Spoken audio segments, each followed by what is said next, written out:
बच्चों आज हम पढ़ रहे हैं स्ट्रक्चर ऑफ एटम, जिसमें हमने डिस्कवरी ऑफ सब एटॉमिक पार्टिकल्स पढ़ लिया है।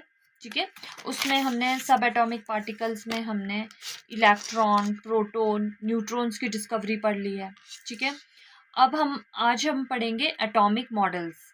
और वो एटॉमिक मॉडल्स में क्या पढ़ेंगे? थॉमसन्स मॉडल, रदरफोर्ड मॉडल और बोर्स मॉडल। तो आज हम जो अपनी वीडियो में कवर करेंगे थॉमसन्स मॉडल को। बच्चों ये जो एटॉमिक मॉडल्स होते हैं ये एटम के स्ट्रक्चर को बताते हैं। ठीक है, तो अब हम जो पढ़ने जा रहे हैं, पहले तो हमने डिस्कवरीज पढ़ी इलेक्ट्रॉन, प्रोटॉन, न्यूट्रॉन की। अब हम एटम के स्ट्रक्चर को पढ़ेंगे। स्ट्रक्चर में क्या आएगा? इलेक्ट्रॉन, प्रोटॉन, न्यूट्रॉन कहाँ कहाँ होते हैं उसके बारे में हम पढ़ेंगे। ठीक है, तो अगर हम 1830 की बात करें तो जो डाल्टन था, डाल्टन ने जब मॉडल दिया था तो डाल्टन ने बोला कि जितने भी मैटर है, ऑल द मैटर्स, ठीक है, वो किसके बने हैं? इनडिविजिबल एटम के।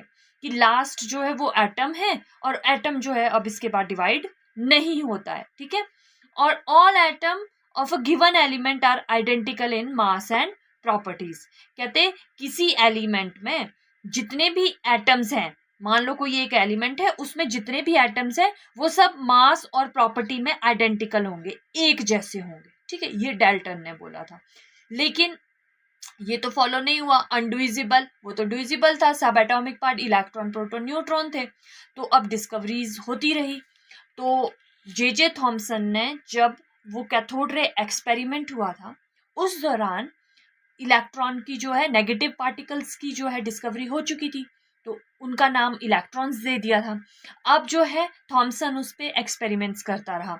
तो थॉमसन ने एक मॉडल दिया था, प्लम पुडिंग मॉडल।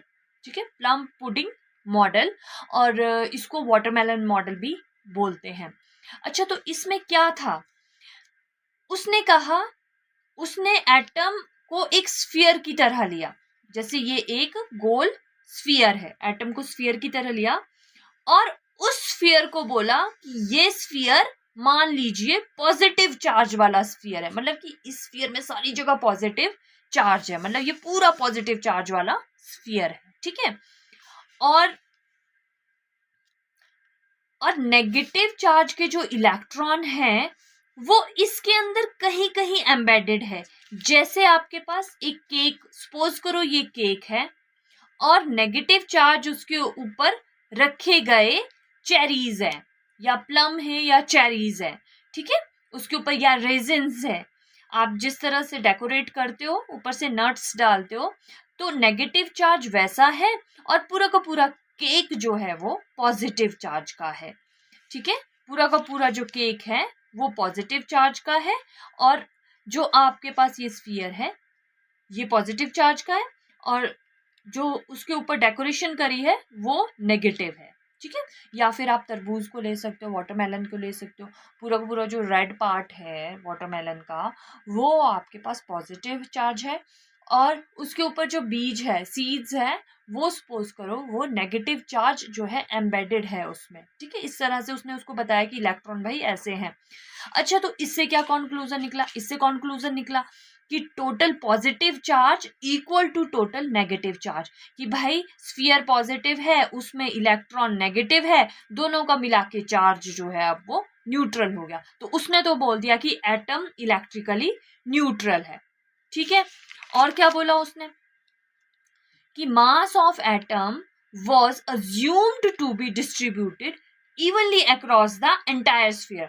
अब जो एटम का जो मास है वो पूरी तरह से डिस्ट्रीब्यूट हो चुका है स्फीयर में, क्योंकि इलेक्ट्रॉन भी है और प्रोटॉन है। ठीक है, प्रोटॉन हैव मास, तो वो जो मास है वो पूरी तरह से कहते पूरे स्फीयर में डिस्ट्रीब्यूट हुआ है।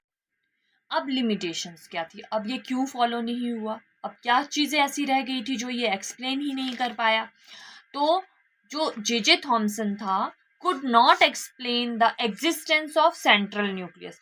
अब उसने स्फीयर बताया, पॉजिटिव बताया स्फीयर को, नेगेटिव इलेक्ट्रॉन बता दिए, लेकिन वहाँ पे भी कहीं पे भी वहाँ न्यूक्लियस का जिक्र नहीं था, क्योंकि उस दौरान ही जब इलेक्ट्रॉन की जब खोज हो चुकी थी तो रदरफोर्ड भी अपने एक्सपेरिमेंट्स कर रहा था। अब रदरफोर्ड जब हम आगे पढ़ेंगे तो बताएंगे कि उसने न्यूक्लियस को जो है वो उसने डिफाइन कर लिया था। तो ये जो था जे थॉमसन उसको एक्सप्लेन ही नहीं कर पा रहा था, क्योंकि जो उसने न्यूक्लियस की जो डिस्कवरी कर ली थी उसने कहा था कि छोटा सा मास जो है वो सेंटर में होता है और पॉजिटिव चार्ज वहां पर होता है, वो न्यूक्लियस होता है। तो उस चीज को वो जो है जे थॉमसन है वो एक्सप्लेन नहीं कर पाया था, तो वो सेंट्रल न्यूक्लियस को एक्सप्लेन करने में जो था वो असमर्थ था। फिर it fail to explain alpha particle sharp angle deflection. फिर जब हम रदरफोर्ड का एक्सपेरिमेंट पढ़ेंगे तो हम देखेंगे कि कुछ अल्फा पार्टिकल होती है वो लार्ज एंगल पे डिफ्लेक्ट हो जाती है, ठीक है। तो वो उस चीज को भी एक्सप्लेन नहीं कर पाया था। कहने का मतलब है कि जो रदरफोर्ड ने एक्सपेरिमेंट की थी उसको ये एक्सप्लेन नहीं कर पाया था, तो ये इसकी लिमिटेशंस थी, इसीलिए ये जो है ज़्यादा टाइम तक चला नहीं ये मॉडल, ठीक है, क्योंकि रदरफोर्ड उस टाइम जो है अपने एक्सपेरिमेंट्स कर रहा था। अब देखिए HP बोर्ड एक्सपेक्टेड क्वेश्चन, तो इससे रिलेटेड जो क्वेश्चंस आते हैं वो बहुत कम थोड़े से क्वेश्चंस आते हैं, जैसे main postulates of J Thomson atomic model.